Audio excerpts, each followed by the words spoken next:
अच्छा जी, अस्सलाम वालेकुम। आज की क्लास में हम इन्वेंट्री वैल्यूएशन पढ़ने जा रहे हैं। सर पहले आप ये क्यों पढ़ा रहे हैं? इससे कोई फ़र्क नहीं पड़ता कि आप एब्जॉर्प्शन पहले पढ़ें या पहले इन्वेंट्री वैल्यूएशन ख़त्म करें। सुकून से पहले इन्वेंट्री वैल्यूएशन एक बार करते हैं।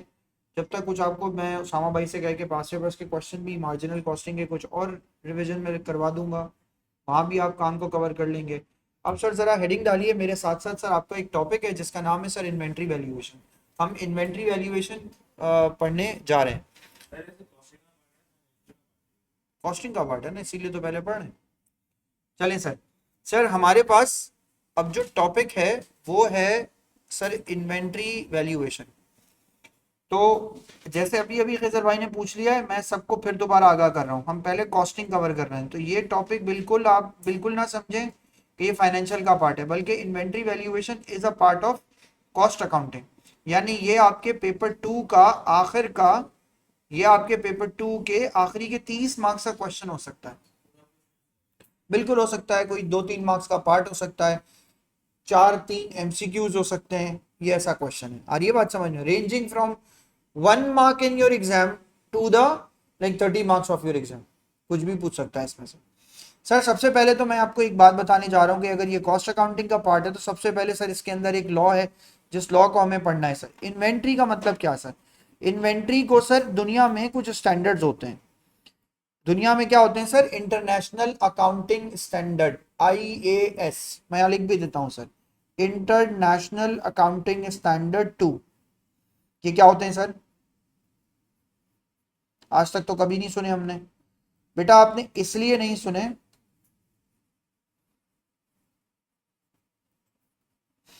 इंटरनेशनल अकाउंटिंग इसलिए नहीं सुने क्योंकि ये A2 का पार्ट है। इंटरनेशनल अकाउंटिंग स्टैंडर्ड 2 की बात हो रही है सर। 1 में क्या है? देखो हर स्टैंडर्ड ना हर किसी सिचुएशन के बारे में कुछ कुछ है। जैसे IS2 इन्वेंट्री के बारे में, IS7 जो है वो कैश फ्लो के बारे में, IS1 जो है वो सारे फॉर्मेट्स के बारे में। तो हर IS का कोई ना कोई स्पेसिफिक फंक्शन है। आ रही है बात समझ में? IS2 का स्पेसिफिकली एक फंक्शन है, जिस फंक्शन का नाम मैंने यहाँ रखा आगे सर, उसका फंक्शन है सर क्या? उसके नाम के आगे आप लिखेंगे इन्वेंट्री। यानी IS2 डील करता है किसके साथ? इन्वेंट्री के साथ। सर IS2 कहता क्या है? What is inventory? सबसे पहले तो क्वेश्चन में वो ये बात पूछ सकता है आपसे, व्हाट इज इन्वेंट्री? इन्वेंट्री कहते हैं सर आप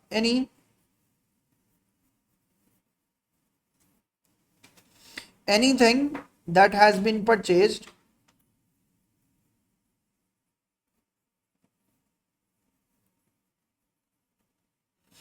anything that has been purchased with the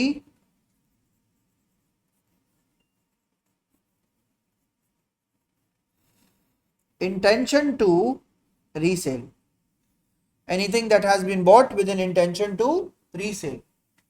लिख लें सर इसको। ये डेफिनेशन हमें इन्वेंट्री की IS2 देता है। ये भी साथ साथ देता है वो, जब आप A2 में जाएंगे तो। मैं लिख रहा हूं, अभी नहीं लिखिएगा, मतलब अभी नहीं, एग्जाम में आप इसको लिखिएगा। एंड आगे लिख सकते हैं and anything bought for internal use, ये भी हो सकती है सर।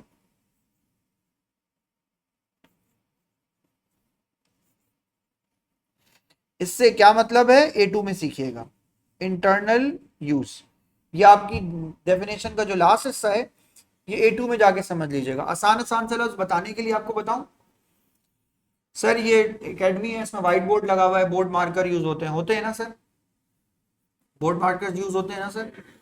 जो बोर्ड मार्कर्स यूज होते हैं सर आपके पास, वो वक्त के साथ साथ खराब भी होते हैं, स्टॉक में भी रखने होते हैं। क्या वर्ड यूज किया मैंने? स्टॉक में रखने होते हैं। तो इंटरनल यूज के लिए भी जो चीज ली जाती है उसको भी तो आप स्टॉक ही बोलते हैं। जैसे मैं अपने जाके बाहर स्टाफ से पूछूं, यार एक बात बताओ, पेट्रोल का स्टॉक कितना है जनरेटर में, तो वो स्टॉक ही होगा ना। बेशक वो मैं बेचता नहीं हूं, लेकिन वो मेरे इंटरनल यूज में तो आता है ना, तो उसको स्टॉक ही बोलूंगा ना मैं, और क्या बोलूंगा? मैं जाके पूछूंगा ना नीचे रशीद से, मेरा गार्ड जो है जनरेटर देख रहा होता है, मैं उससे जाके ये तो पूछूंगा ना, भाई ये बताओ जनरेटर में ऑयल कितना है? तो वो जो ऑयल है, एक तो वो है वो जो ऑयल यूज हो रहा है उसका, वो तो 2-3 महीने चलेगा। एक वो है जो डीजल डला हुआ है, वो तो जल जाएगा ना फौरन, उसका स्टॉक पता करना है। और ये बात समझ में, उसके लिए भी IAS डील करता है। लेकिन सर असल में इस IAS का AS में मतलब क्या है? AS में मैं बहुत ही इंपॉर्टेंट लाइनों को यूं करके लिख रहा हूं। AS में आप ये वाली बात करने जा रहे हैं, लिखिएगा बाकायदा जैसे मैंने एस लिखा है। एस आपका ये फोकस इस चीज के ऊपर करता है कि inventory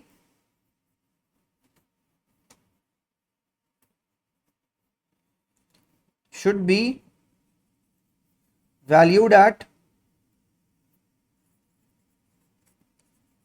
cost or NRV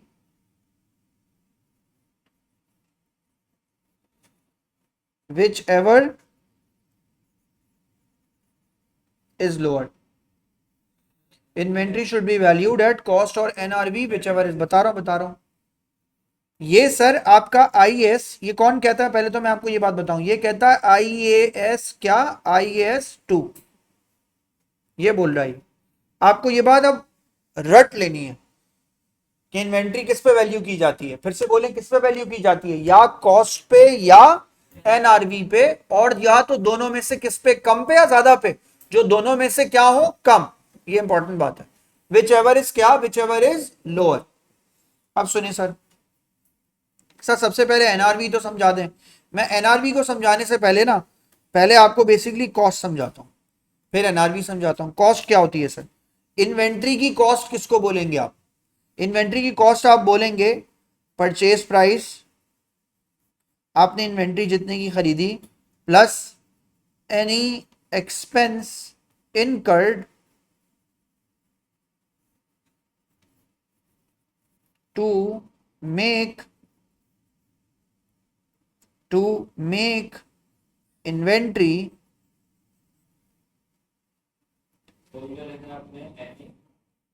expense, any expense incurred to make inventory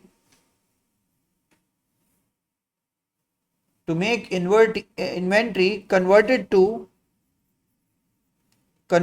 into sellable condition।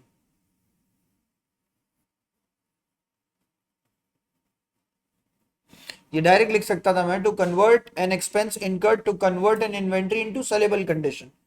तो ये क्या मतलब हुआ, कॉस्ट का मतलब क्या है आपके, बस आसान से लफ्ज में बोलूं, ये पेन मैंने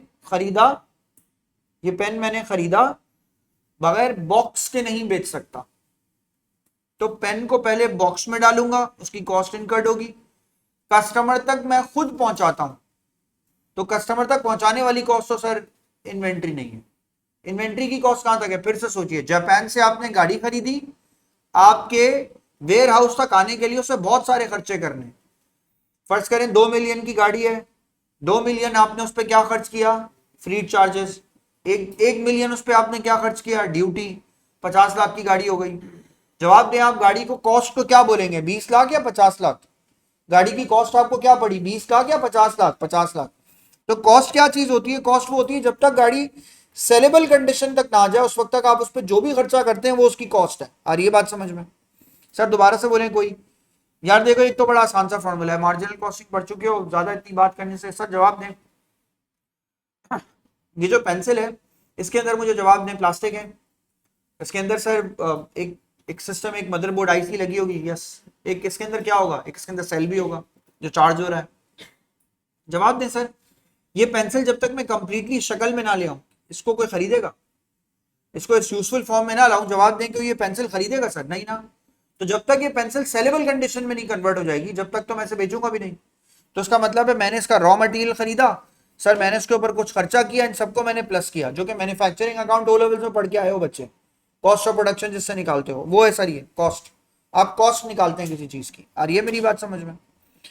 गाड़ी बड़ी अच्छी एग्जाम्पल, लड़कों को तो गाड़ी याद रहेगी। गाड़ी क्या होती है सर, आपने गाड़ी खरीदी, उसके ऊपर सर आपने फ्लीट चार्जेस दिए, उसके ऊपर सर आपने कोई रजिस्ट्रेशन चार्जेस दिए। जब तक आपने गाड़ी खरीदी है बेचने के लिए, तो स्टॉक होगा ना आपके लिए, जब तक उस गाड़ी को आपने उस कंडीशन तक नहीं लिया है, जब तक कि आप उसे बेचेंगे नहीं, तब तक के क्या होगा, जब तक उस पर कुछ खर्चा होता रहेगा, सेलेबल कंडीशन में लाते रहेंगे, वो आपकी कॉस्ट है। और ये बात समझ में, अब सुने, इसके बाद क्या है सर, इसके बाद आपके पास है एनआरवी। मैंने लिखा सर एनआरवी का मतलब होता है एक्सपेक्टेड सेलिंग प्राइस माइनस कर देंगे सर आप इसके अंदर से एक्सपेक्टेड सेलिंग एक्सपेंसेस। ये क्या चीज आ गई सर, नहीं, इसको कहते हैं एनआरवी, नेट रियलाइजेबल वैल्यू। मैं आपको 2 मिनट में एक बात समझाता हूं, आपको मेरी बात समझ आ जाएगी। यहाँ देखिएगा सब लोग बोर्ड पे, एक ही यूनिट खरीदा है मैंने, अभी मैं एक यूनिट की बात कर रहा हूँ, नहीं एक गाड़ी ली मैंने, एक गाड़ी, गौर से देखना सर। मैं यूजुअली मीरा जो है ना खरीदता हूँ और बेचता हूँ, मेरा काम है ये। फर्ज करें मैंने गाड़ी ली, मैं गाड़ी यूजुअली जो है सर वो 3 मिलियन की बेच देता हूँ सर, $3 मिलियन की मीरा बेचेंगे। एग्जाम्पल दे रहा हूँ, मैं कोई भी चीज खरीदता हूँ 3 मिलियन की बेचता हूँ सर। वो 3 मिलियन की मुझे पड़ती कैसे सर, मैं उसे परचेज करता हूँ 2 मिलियन का, बाकी अदर एक्सपेंसेस सर उसके ऊपर कितने आते हैं 1 मिलियन, तो टोटल वो मुझे कितने की पड़ जाती है सर, वो मुझे पड़ जाती है 3 मिलियन की, सॉरी 3 मिलियन की मुझे वो पड़ती है सर। मैं बेचता कितने का हूं सर, मैं उसको बेचता हूं सर 4 मिलियन का, ठीक है। अब गौर से देखना, मैंने वही यूनिट खरीदा, मैंने वही गाड़ी खरीदी, गौर से सुनिएगा, मैंने वही गाड़ी खरीदी, गाड़ी मुझे कितने की पड़ गई सर, गाड़ी मुझे पड़ गई, मैं अपनी कॉस्ट यहां लिखूं, गाड़ी मुझे पड़ गई सर 3 मिलियन की, राइट। इत्तेफाक से जो मैंने इस बार गाड़ी ली, जब मैंने पोर्ट से उसे उतारा घर लेके आया तो रास्ते में उसका एक एक्सीडेंट हो गया, रास्ते में उसका एक्सीडेंट हुआ। अब जवाब दीजिए, एक्सीडेंटेड गाड़ी कोई मुझसे 4 मिलियन की लेगा? नहीं, कम की लेगा ना। तो अब मैंने उसको रिपेयर कराया, अरे ये बात समझ में, और फिर मैंने उसको बेचा। जब मैंने उससे रिपेयर कराया तो पता चला सर अब उसकी जो रिपेयर के बाद बिकने वाली गाड़ी की वैल्यू है वो है सर 3.5 मिलियन, यानी 0.5 मिलियन वो नहीं अब ज्यादा की जा रही। उसका मतलब है सर रिपेयर कॉस्ट भी आपकी लगी होगी सर। रिपेयर कॉस्ट मैंने चेक की तो सर पता चला रिपेयर कॉस्ट सर मेरे पास आ गई कितनी, रिपेयर कॉस्ट मैंने लगाई 0.8 मिलियन। सर जरा 3.5 में से 0.8 को माइनस कीजिए, आंसर बताइए मुझे। सर इसका आंसर आ गया आपके पास 2.7, क्या 2.7 मिलियन। जवाब दें, एक चीज उसकी कॉस्ट 3 मिलियन है मगर उसकी नेट रियलाइजेबल वैल्यू अब 2.7 मिलियन हो गई। जवाब दें, विच एवर इज लोअर, कौन सी लोअर है, नेट रियलाइजेबल वैल्यू। सर दोबारा बोले आप क्या बोलना चाह रहे हैं, मैं दोबारा से बोलता हूं, सुने ये टॉपिक कोई मुश्किल नहीं है, हम आज इसमें जरा भी ना कोई किसी भी किस्म की कोई मुश्किल नहीं होगी। हाशिम मेरी बात समझो दोबारा से, मैं दोबारा से बोल रहा हूं, मेरी बात को समझो। इन्वेंट्री का एक स्टैंडर्ड है, इन्वेंट्री का क्या है, फिर से बोलो, एक स्टैंडर्ड है। इन्वेंट्री का स्टैंडर्ड ये कहता है कि इन्वेंट्री को हमेशा किस पे वैल्यू करो, कॉस्ट पर या एनआरवी पर, मगर जो उनमें से क्या हो, कम, लोअर हो। Inventory should be valued at lower of cost और एनआरवी। अब मैंने यहां देखा सर ये बात अगर इसने बताई तो मुझे सबसे पहले ये क्या एग्जांपल लिखी है सर, ये जस्ट आपको थ्रो करने के लिए कि ये इस टॉपिक का मेन एरिया है, मैंने ये बात समझाई, ऐसा नहीं आएगा, इससे अलावा कुछ और आएगा, लेकिन ये बात को समझें। एक चीज आपने 3 लाख की ली थी, 30 लाख की ली थी आपकी, अब उसकी एनआरवी 2.7 यानी 27 लाख हो गई। अब आप इसको इन्वेंट्री में किस वैल्यू पे रखेंगे, 3 पे या 27 पे, 27 पे, जो कि कम हो। सर मेरा सवाल ये है सर क्यों, बड़ा आसान क्वेश्चन है, वैल्यू कम हो गई ना, क्यों, तो मैं क्यों कर रहा हूं उससे 27 लाख पे, 30 लाख की चीज को 30 लाख पे छोड़ दूं। कोई और कॉन्सेप्ट बताओ, पहुंच रहे हो सही जगह पे, कोई कॉन्सेप्ट बताओ, क्या कॉन्सेप्ट है सर जिसकी वजह से मैं ये कर रहा हूं। प्रूडेंस, कहां से आया prudence sir, asset should never be over stated. अगर उसे 30 लाख का दिखा दूंगा तो ओवर स्टेट हो जाएगा। एक चीज जो 27 लाख की हो गई है, अब उसे 30 लाख का दिखाऊंगा तो होगा ना ये ओवर स्टेट, होगा ना बॉस, मेरी बात समझ में आई। तो IS2 खुद प्रूडेंस का कंटिन्यूएशन है। प्रूडेंस क्या कहता है, asset should never be overstated. तो आपने अगर कोई चीज आपके पास अगर फर्ज करें 3 मिलियन की है और आपके पास कोई चीज 2.7 मिलियन की आ रही है, तो उसका मतलब है सर, है ना इसके अंदर सर गैप, है ना गैप, बोलो 0.3 का, 0.3 से आपकी इन्वेंट्री की वैल्यू क्या हो रही है सर, कम, तो आपको कम कर देनी चाहिए। आ रही है बात समझ में। अब सर कोई अच्छी एग्जांपल दें। अब एग्जांपल सुने, ये एग्जांपल आपको याद करवा देगी कि ये इन्वेंट्री वैल्यूएशन में नेट रियलाइजेबल वैल्यू का कॉन्सेप्ट क्या है। सुनिए, मैंने सर सबसे पहले यहाँ पे देखिए लिख लिया है ना सबने। अब एक कॉन्सेप्ट है जो मेरी तरफ से समझे। सर फर्ज करें आपके पास वेयर हाउस में 100 यूनिट्स थे, 100 यूनिट्स थे, सही है। 100 यूनिट में सर मैंने क्या किया, 100 यूनिट्स में से मैंने इसको डिवाइड किया सर 2 सेक्शंस में। मैंने कहा सर एक सेक्शन आपके पास क्या है सर, एक सेक्शन है आपके पास 80 यूनिट्स का, एक सेक्शन है सर आपके पास कितने का, एक सेक्शन है आपके पास सर 20 यूनिट्स का। ये अलग अलग क्यों किए सर, आपने सुने, मेरे वेयर हाउस में फ्लड आ गया, शॉर्ट सर्किट हो गया, आग लग गई, फ्लड आ गया, 80 यूनिट्स को कुछ नहीं हुआ, 80 यूनिट्स जैसे थे ना वैसे ही रह गए। तो इनको मैं कहता हूं सर ये मेरे नॉन डैमेज्ड या inventory without damage, non damaged items. और सर 20 यूनिट्स क्या है सर, मेरे 20 यूनिट सर आपके पास क्या है सर, ये आपके लिए डैमेज्ड आइटम्स है। हो गया। अब जरा क्रेजी बात सुनिएगा और मेरी बात को समझिएगा, दोनों मैंने यहाँ सामने लिख दिया आपके सामने, अब सुने सर। जब मैं इस एसेट को खरीदता बेचता हूं तो इसकी कॉस्ट ये रखी हुई है मेरे सामने सर। मैं इसको खरीदता हूं तो ये मुझे एक यूनिट $70 का पर यूनिट पड़ता है, सही है। और मैं इसको रेगुलर कोर्स में सर कितने का बेचता हूं, मैं इसे $100 का क्या कर देता हूं, पर यूनिट बेच देता हूं। यानी असल में मैं खरीदता कितने का हूं, फिर से बोलो 70 का, और बेचता कितने का हूं, 100 का पर यूनिट। सर लेकिन जो आइटम डैमेज हो गया, जवाब दें, क्या वो बगैर रिपेयर किए बिक जाएगा? नहीं।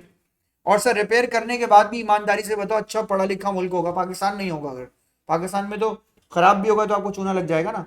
लेकिन अगर आप जापान में, आप जर्मनी में, आप यूके में, आप किसी अच्छे पढ़े लिखे मुल्क में, like I am talking literally about a country where जिसके ना एथिकल वैल्यूज बड़ी हाई होती है, सर वो आपको बता के बेचेंगे। इसका डब्बा खोला था हमने, दोबारा से उसे रिफर्बिश किया है, रीपैक किया है, और हम आपको दे रहे हैं।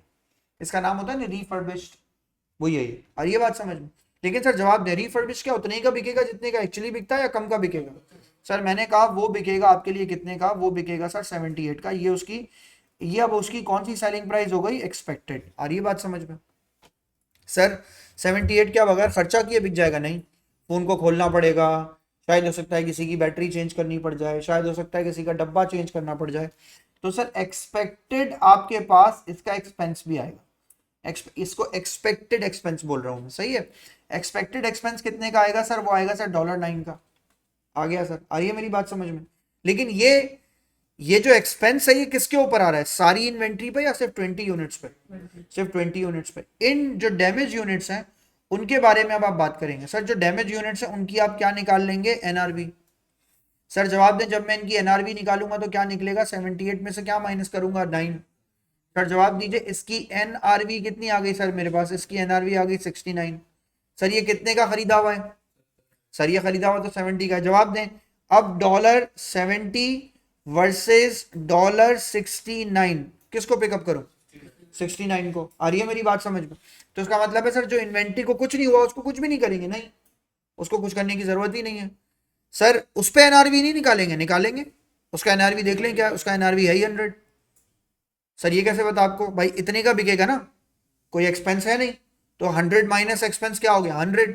तो उसमें से क्या पिकअप करूंगा, 70। सर अब सुने सर, अब यहाँ देखें, ये मैंने जैसे यहाँ लिखा ना, तो अब एक बच्चे के जहन में सवाल आया। सवाल यह है, तो सर ये बताएं क्लोजिंग इन्वेंट्री की वैल्यू फिर क्या रहेगी। इसका मतलब है क्लोजिंग इन्वेंट्री की वैल्यू रहेगी 80 यूनिट्स मल्टीप्लाई बाय डॉलर, आप कितने पे जाएंगे सर, 70। दूसरा सर 20 यूनिट्स को मल्टीप्लाई करेंगे सर, आप कितने पे जाएंगे सर, $69। सर आंसर निकालिए इसका। बेटा ये जो 80 यूनिट्स हैं ये खराब हुए, तो जो चीज खराब ही नहीं हुई इसको किससे मल्टीप्लाई करना है, उसकी कॉस्ट से। और जो खराब हुआ इसमें आपने एनआरवी निकाली, कॉस्ट और एनआरवी दोनों को कंपेयर किया आपने, उस बाकी के 20 यूनिट को 69 पे अप्लाई किया। पहले वाले का आंसर क्या आ रहा है, 5600। सेकंड वन का आंसर क्या आ रहा है, दोबारा बोलिए, 1380। नंबर में बोलो ना, 1380। सर इन दोनों को प्लस कर लीजिए, 6980। सर अगर मैं ये नहीं करता, अगर मैं इसको इस तरह बाइफिकेट नहीं करता, तो पता है मेरी इन्वेंट्री की वैल्यू की कॉस्ट क्या होती? मेरी इन्वेंट्री की वैल्यू की कॉस्ट होती सर मल्टीप्लाई बाय 7। क्या आंसर आता मेरा सर, 7000। अब जवाब दें सर, मैं अपनी इन्वेंट्री को 7000 पे वैल्यू करूं या 6980 पे? 6980 पे। क्यों सर, क्योंकि inventory should be valued at cost और NRV whichever is lower. आ गई मेरी बात समझ में? लेकिन कहाँ अप्लाई किया आपने, पूरी इन्वेंट्री के ऊपर या जो डैमेज हुआ था, सिर्फ डैमेज हुआ था उसके ऊपर? आ रही है मेरी बात समझ में? सर अगर ऐसा ना करूं तो मेरा एसेट ओवर स्टेट हो जाएगा, मेरा एसेट ओवर स्टेट हो जाएगा तो सर मेरी अकाउंटिंग की जो प्रूडेंस कॉन्सेप्ट है, जो बेसिक लॉ है अकाउंटिंग का, वो खराब हो जाएगा। कॉपी कर लें सर इसको।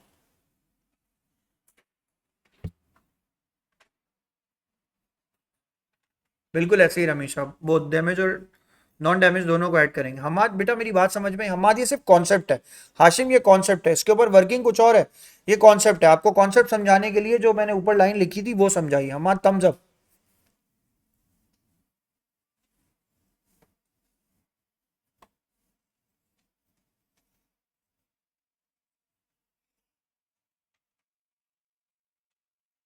इस बात से कोई 30 मार्क्स का क्वेश्चन नहीं बनाएगा, जल्दी से 2 मार्क्स का क्वेश्चन बनाएगा। वो जल्दी से जो वो 2 मार्क्स का क्वेश्चन बनाएगा, मैं आपको लिख के भी दिखा रहा हूँ वो 2 मार्क कैसे होंगे। बल्कि आपके लिए जो एमसीक्यूज बनेगा वो ऐसा बनेगा। इस टॉपिक से पहले कॉपी कर लें, यहाँ से सब लोग कॉपी करें, जरा ये कॉपी कर लें। हाशिम कह रहा है एक्सप्लेन अगेन कर दें। क्या बात एक्सप्लेन करनी है हाशिम? कोई चीज लिखो। एनआरवी एक्सप्लेन करूं या कॉस्ट? हाशिम दोबारा से बोल रहा हूं मैं, इन्वेंट्री को आप या तो कॉस्ट पे इवैल्यूएट करेंगे या एनआरवी पे, लेकिन उनमें से जो लोअर होगा उस पे। अब जो इन्वेंट्री आपकी खराब हुई है, आपने उसकी एनआरवी निकाली। जब आपने हाशिम उस चीज की एनआरवी निकाली तो आपने देखा कि वो चीज जो खराब हो गई थी, डैमेज हो गई थी, जब आप उसे बेचेंगे मार्केट में तो वो 78 की बिकेगी, मगर 9 का एक्सपेंस करने के बाद। तो सर इसका मतलब है उसकी एनआरवी 69 हो गई। अब एक चीज जिसकी कॉस्ट 70 है, जिसकी कॉस्ट हाशिम 70 है, उसकी एनआरवी 69 हो गई। तो इन दोनों को कंपेयर करके देख लो कौन सा लोअर है इसमें। सर इसमें 69 लोअर है। तो सर मैंने वो जो 20 यूनिट्स हैं उनको मल्टीप्लाई करने के लिए $69 यूज किया। अगली बात समझ में हाशिम?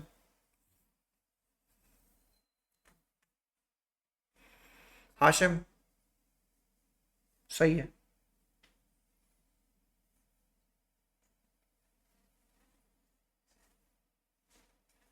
जो आपने 70 वर्सेस 69 निकल सकता है। मतलब आप इसको कंपेयर करेंगे ना, आप ही तो चेक करेंगे कि कॉस्ट पे लूं या एनआरवी पे। ये कॉस्ट है वर्सेस एनआरवी। अब आप बताएं सर इसमें से क्या चीज लोअर है? एनआरवी। बस उस पे पिकअप करना है उसको। आई बात समझ में? सही। अच्छा मैं जैसे आप, कॉस्ट कम होती तो कॉस्ट को। हाँ कॉस्ट कम होती तो हम कॉस्ट को पिकअप करते हैं। अभी रुक जाओ यानी जरा सब लोग कॉपी कर रहे हैं। 1 मिनट ये लोग कॉपी कर लें, मैं आपको एक टेबल दिखाता हूँ। और हाँ जो ऑनलाइन भी हो ना वो भी नहीं कॉपी करना। मैं जो आपको अब टेबल दिखाने जा रहा हूँ उसको आपने कॉपी नहीं करना। सही है, रिकॉर्डिंग भेज दे। बिल्कुल भेज दूंगा बजाज, बिल्कुल भेज दूंगा। डन, सबने कॉपी कर लिया? सुने भाई ये कॉन्सेप्ट है वो मैं आपको सिखा रहा हूँ, सुन के जाइए सर। ये सर मैंने यहाँ के लिखा सर एक कॉन्सेप्ट है, जरा जल्दी जल्दी से वो कॉन्सेप्ट सीखें। कोई भी नहीं कॉपी करना, पहले नहीं कॉपी करना, मैं बाद में बिठा दूंगा बीच में से, फिर बोलोगे यार कुछ सर ने बता दिया। पहले सुनिएगा। सर हमारे पास ना कुछ प्रोडक्ट्स हैं, सही है। और मैंने कहा सर मेरे पास एक प्रोडक्ट है जिसका नाम है सर फर्स्ट करें पी, एक का नाम है मेरे पास क्यू, एक का नाम है सर मेरे पास आर, और एक का नाम है मेरे पास टी। ये मेरे पास प्रोडक्ट है, सही है। सर इन प्रोडक्ट्स की, बल्कि मैं इसीलिए बोल रहा हूँ अभी मत कॉपी करना, मैं जरा क्वेश्चन को ना जरा थोड़ा और अच्छा बनाऊं। PRST, ये प्रोडक्ट्स हैं मेरे पास, सही है।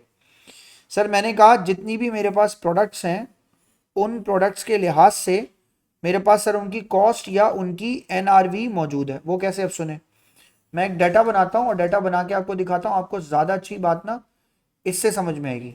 1 मिनट रुकिएगा, ये कुछ मिस कर रहा है। सही हो गया। सर अब सुनिएगा, यहाँ देखिएगा। सर मैंने कहा मेरे पास कुछ प्रोडक्ट्स हैं, इन प्रोडक्ट्स की सर आपके पास कॉस्ट गिवन है, इन प्रोडक्ट्स की आपके पास कॉस्ट गिवन है, और इन प्रोडक्ट्स की आपके पास एक्सपेक्टेड सेलिंग प्राइस और एक्सपेक्टेड सेलिंग एक्सपेंसेस गिवन है इसके ऊपर, ठीक हो गया।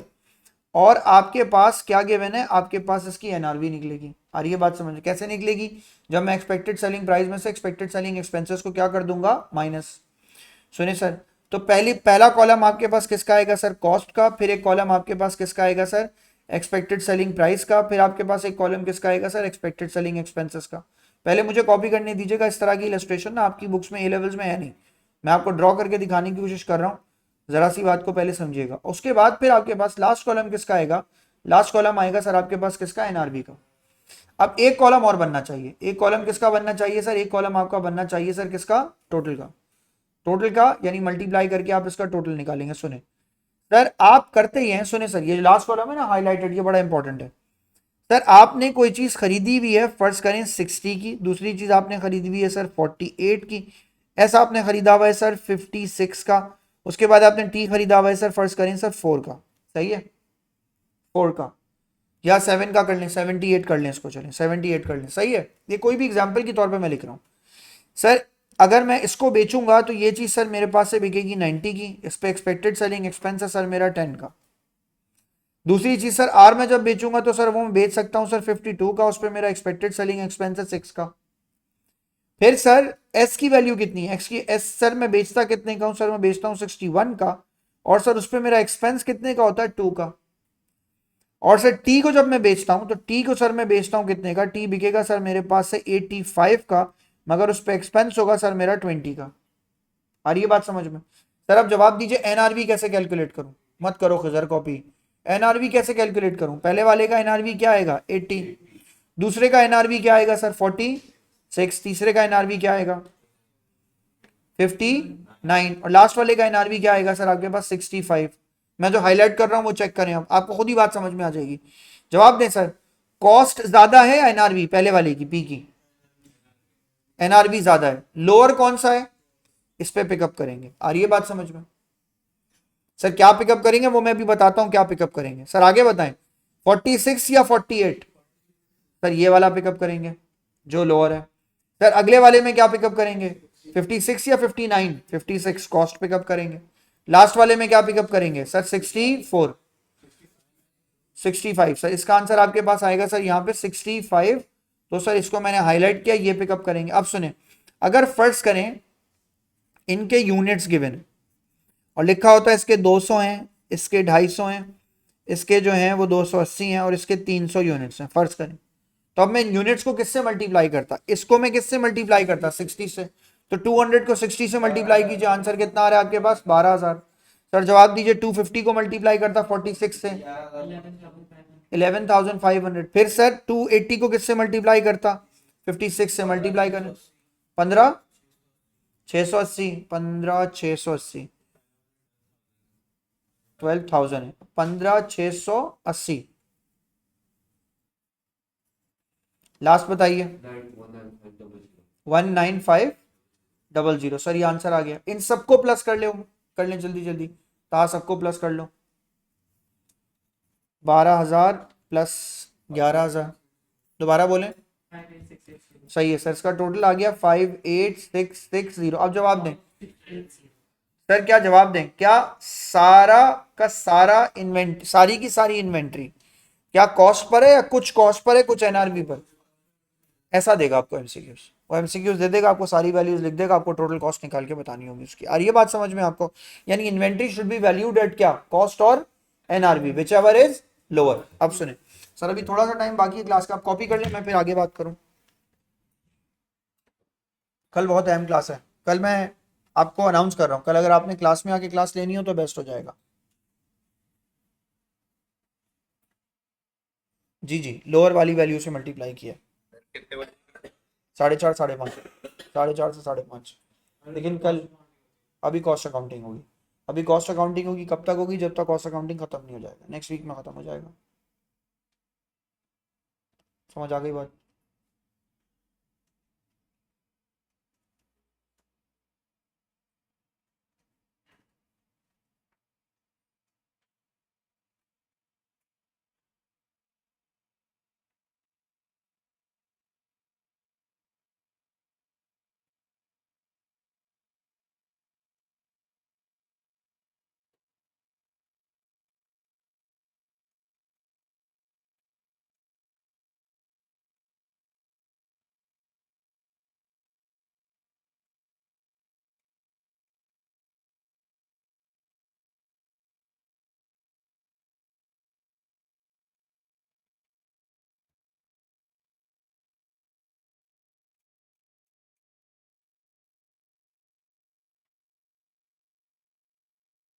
कॉपी कर लें जरा जल्दी जल्दी।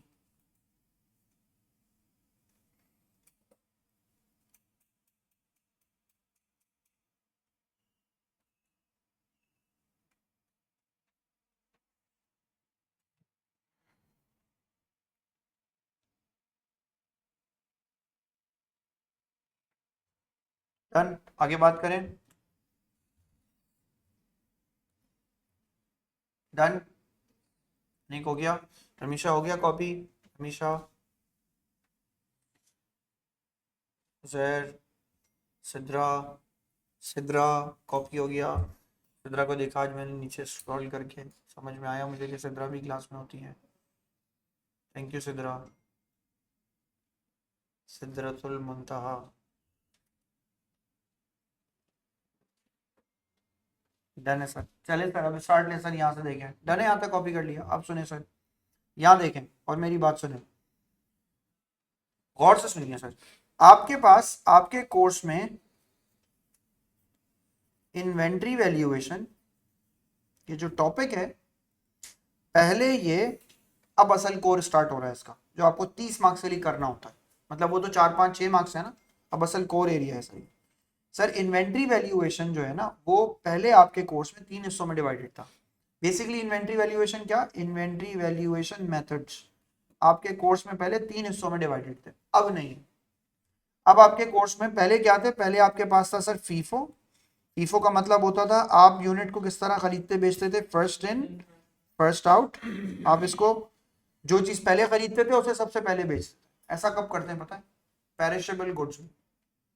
जब आप फ्रूट बेच रहे होते हैं, सब्जी बेच रहे होते हैं, तो आप क्या करेंगे, आप 3 दिन पहले की रख के इन्वेंट्री बेचेंगे या फौरन वाली सबसे पहले वाली सबसे पहले बेचेंगे?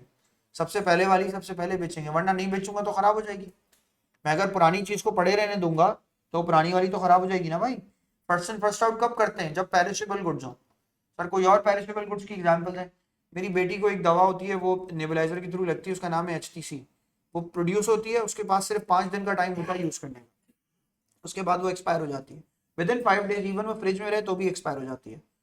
सर तो जवाब दें, जो सबसे पहले प्रोड्यूस होगी सबसे पहले उसको बेचूंगा ना दवा को, वरना तो एक्सपायर होती जाएगी। आ रही है बात समझ में? तो इसका मतलब है sir, first in first out का मतलब वो गुड्स जिन्हें आप सबसे पहले खरीद के सबसे पहले बेचते हैं। मैं एग्जांपल दूं, ब्रेड, जो वंडर ब्रेड, डॉन ब्रेड, ये सारी ब्रेड्स मिलती हैं, क्या होती हैं, अगर फ्रेश ना हो तो क्या होगा, खराब हो जाएंगी ना सर। उनको फर्स्ट इन फर्स्ट आउट करते हैं, सबसे पहले उसको बेचते हैं। सर उसके बाद बोले सर आगे, उसके बाद फीफो के बाद आपके पास दूसरा मेथड आता है एफको। एफको is average cost method, average cost method. Sir ये कौन सा मेथड है, आप हर इन्वेंट्री को एवरेज करके बेचते हैं। सर ऐसा कब करते हैं, पेट्रोल का टैंक, जैसे फ्यूल पंप पे आपने देखा होगा, पेट्रोल के फ्यूल पंप पे, गैस स्टेशन पे आपने देखा होगा। सर पेट्रोल का एक टैंक होता है, एक बड़ा सा टैंकर आता है, उसमें फ्यूल इंसर्ट कर देता है, पेट्रोल में पेट्रोल मिक्स हो जाता है। आप अब उसे अलग अलग कैसे कर सकते हैं, नहीं कर सकते ना। When the units are like can be separated and they are identical, अलग अलग हो सकते तो फीफो।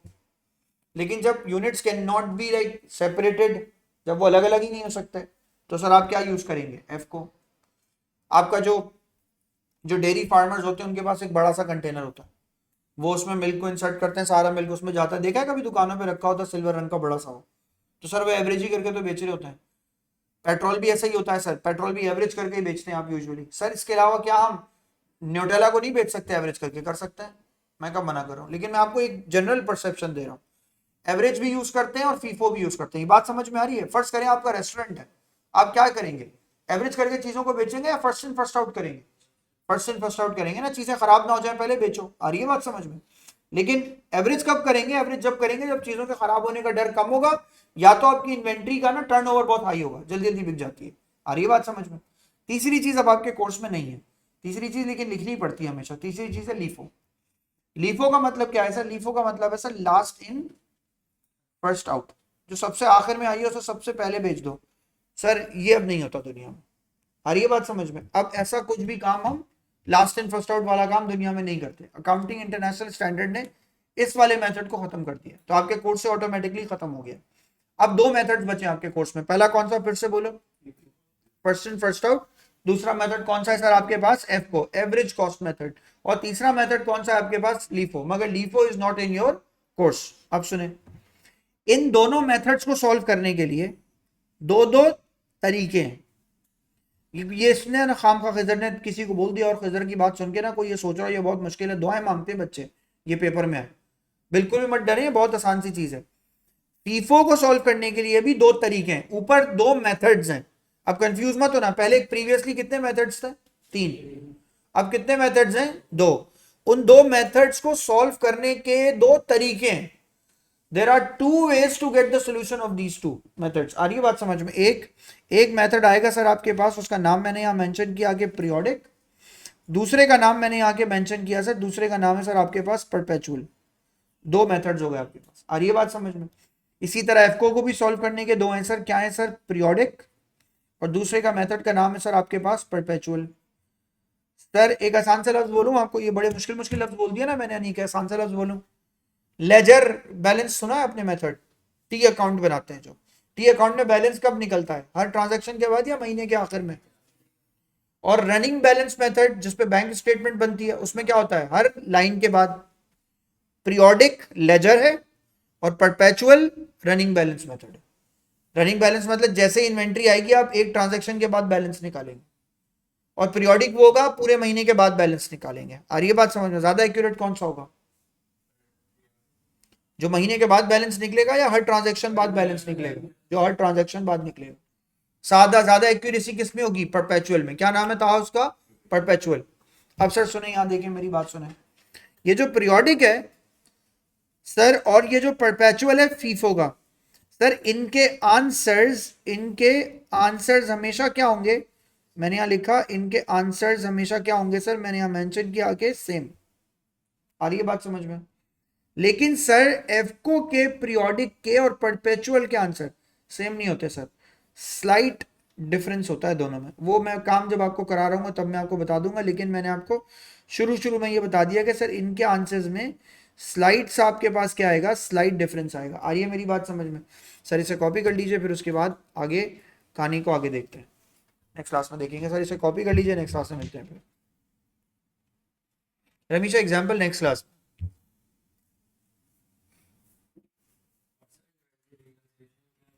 वो अलग चीज़ है बेटा, तो आपने क्लास ही मिस कर दी कल वाली, आखिर में आएगी वो। मुश्किल नहीं, आसान है बहुत। नेक्स्ट क्लास में देखते हैं। चले भाई, यहाँ तक काम कर लिया अगर सिद्रा, अगर यहाँ तक काम कर लिया तो फिर नेक्स्ट क्लास में मिलते हैं। डन। हुसैन बात समझ में आ गई? Thums up. परपेचुअल। अल्लाह हाफिज़।